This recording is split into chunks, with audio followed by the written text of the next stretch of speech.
All right, so Errol Spence spent the block real fast on Nate Jones, saying that Floyd Mayweather buckled him or almost knocked him out in a sparring session. Let's talk about it. Thumbs up the video, share the video, subscribe to the channel. The subscribe button is the bell icon button. My name Nick tense today, but shit is what it is. I didn't even live yesterday, but um so yeah, I played the audio. Shout out to Bushido for getting the audio. It's my man, 500 grand, right hand and left hand. Um, so yeah. When I played the audio a little bit earlier, shout out to Nate Jones. He got a channel too. I think it might be called the Nate Jones Story. I could be wrong. Apologize for getting that wrong. He also talks about beating up people in the street. Said he was the one of the most feared street fighters. I think he started talking about beating up a real prominent gang leader as well too. You know, people say, well, what happened to him? You know, after the Olympics, said that he got into a deep depression after Olympics, and Floyd helped him out. Get his life back on track, and that's what people that you cool with, they seem to bond, and that's what you do. You know what I'm saying? You helped our brother, but then again, you can't help nobody who don't want to help themselves. That's another huge thing. You can't help nobody who don't want to help themselves. So don't remember that you can't make nobody do nothing. The only time you get into that you trickle into that position is with your mother, your father, you know what I'm saying, your kids, and somebody that's really, really near and dear to you. That's the only time you start to cross that path. You know what I'm saying? But, you know, always solid. He was the first one to say Earl had a drinking problem, to fit Crawford over Earl because he had a drinking problem. He was saying that years ago. I mean, I don't know if this comes from a malicious place because of what happened in sparring with Floyd. Did they have a run-in? Or he just speaking the facts? You know, when I hear him talk, I don't really hear no ill intent in his voice, but sometimes a lot of these dudes can sit here and they can hide that shit. You know what I'm saying? You know, what Charleston White say, yeah, I'm listening to the 2-hour interview did with Say Cheese. He said, I go off niggas' actions. I go off their actions. He said, they can fool me, man. If you got good gestures and actions, you can get me. If you listen, he tell you how to take them down. He tell you. And that's if anybody tell you their weaknesses, especially who just talking just to talk. You listen. You know what I'm saying? You know, that's why silence is very, very valuable. But yeah. You know, Errol Spence turned around. I talked about him responding Wednesday. So we had the day off on Monday. So Wednesday we talked about him responding. Yeah, my thing about it is he responded to that shit quick, tagging people.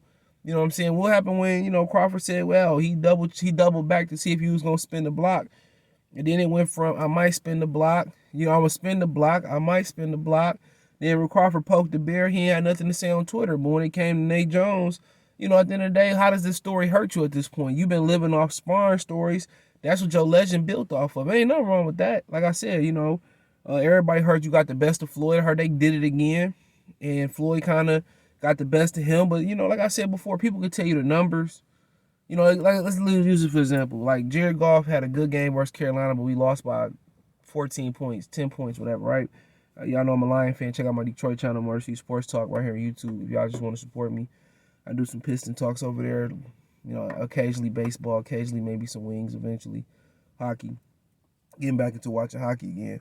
So, people look and say, man, his numbers is pretty good. He threw for 350, threw for 3 touchdowns, no picks, whoop-de-whoop, blah, blah, blah.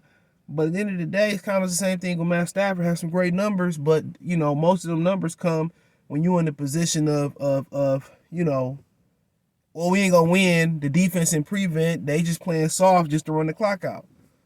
They hollow numbers. You know what I'm saying? They not crunch time numbers, or the game wasn't in the balance. It was already far out of reach. You know what I'm saying?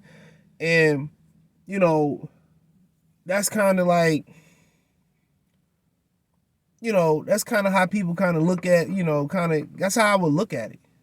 Like, bro, you so far ahead in sparring stories that you got the best of Floyd. What does it matter in retrospect that somebody say that you hurt them a buck? I mean, no, everybody was there. No, I talked to people that personally was there. Nobody's ever brought the fact. The only thing I ever heard was they did it again. And when they got back in the ring, Floyd Mayweather got the best of Errol Spence the next time. But nobody ever tell you the particular details that go into that. Just like I still use the Jared Goff analogy, the connection is this. Nobody talks about the particular details that go into it. How the game wasn't in the balance, the game was out of reach. It was more comfortable. They was playing soft. They was on the heels, not on the front foot. As far as being aggressive, blitzing. Same thing with that. People don't tell you Floyd had just got out of jail. He said all I was eating was Snicker bars and potato chips, or it was some Snicker bars, and he was in solitary confinement. And that's a bad motherfucker right there. Solidly being by yourself.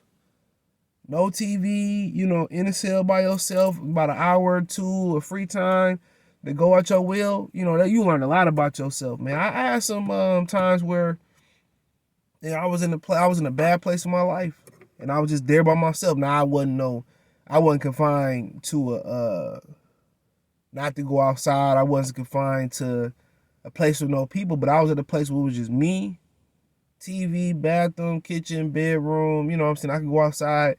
You know what I'm saying? I was confined. I was kind of cutting everything out. It was just me versus me. And I tell you, that was the hardest shit in the world. That was some hard stuff. I was dealing with some other stuff, but man, that was the hardest. To heal, to overcome, to improve yourself. And it's just you, no shrink, no nothing else. And you got to get the job done. That's what I tell people, not to hop from relationship to relationship and allow yourself to heal and breathe. You know what I'm saying? Allow yourself to take a step back. And, sometimes it might be right to go right back into a relationship, right? It's cool. Nothing is wrong. As long as you make it work, as long as you know you did wrong. But, you need, at some point in your life, you need a point where you say, you know what? It's just me versus me. You know what I'm saying? If it's, me going to work, keeping to myself, it's me, going to the gym by myself. After you need a taste of that. Everybody, no matter how successful, how rich you are, and a lot of times, like Kevin Gates said, he said, my greatest epiphanies have been just me by myself. I'm telling you, man, every time I think, I might even be at work, and I might be acting like I'm working, but my conscience is budgeting how I'm going to pay my bills this month, or, how I'm going to deal with this problem, or planning. I'm very big on planning shit out. Now, do it always go as planned? Most of the time, not, but at the end of the day, everything needs adjustments, but it's being by yourself, bro, and you versus you, it's no bigger, no better, no badder opponent out there. Because there you got to be completely honest with yourself. Completely honest with yourself. And you ain't got nothing, no matter if the TV going, whatever, it's you ain't got nothing but self-improvement. And a lot of it comes from a mental aspect of it. That's tough. That's tough. A lot of people can't be real with themselves. A lot of people can't do it. So you gotta remember, Floyd's coming out of, solitary confinement, whatever you want to call it. So think about, he getting out, he want to do everything he want to do, this, that, and the third. But then, the stuff, you getting back into it's always an adjustment. Like I came back from home, college life, going back to regular life, going back to home life, totally different. So imagine you getting out of prison, out of a cell where you get a couple hours a day free, eating Snicker bars, push-ups, sit-ups. You know what I'm saying? And you going back into the real world. There's an adjustment that needs to be made. A lot of times that stick with you for the rest of your life. You see dudes that's in there for 20 years, 5 years, 10 years, whatever it may be. A lot of people in prison are very diligent, disciplined, and patient. You know what I'm saying? They're very patient, but nobody tell you just got out of prison. So, but then again, Errol Spence, I wouldn't even bother with it. You by far the more superior fighter than you was then. And if Floyd felt some type of way, he knew how to send a contract. He did. When Nate Jones also gave him great work. But my thing is, that response, when it came to your direct reputation, you came with immediate response. It's kind of like when Terrence Crawford moved on for David Avanesian and said he gonna fight Avanesian. You was all like, oh man, damn, how you gonna do it to David Avanesian? Why we ain't fighting, man? You know what I'm saying? Like, come on. You knew what was up. You know what I'm saying? You had something quick to say about the sparring story that was 10 years ago, 8 years ago, 7 years ago. You know, you still knocked out AB in sparring. You still did great things. You responded to that quick, but you act like Terrence Crawford ain't there. That lets you know Derrick James was already saying, oh, no, we ain't fighting Crawford. I don't think it's going to happen. Man, they could have did this a lot smoother, bro. They could have did this a lot smoother. And then you throw Jamel in there. Oh, Jamel can't. If I can't fight him, Jamel can't fight him. It's like, okay.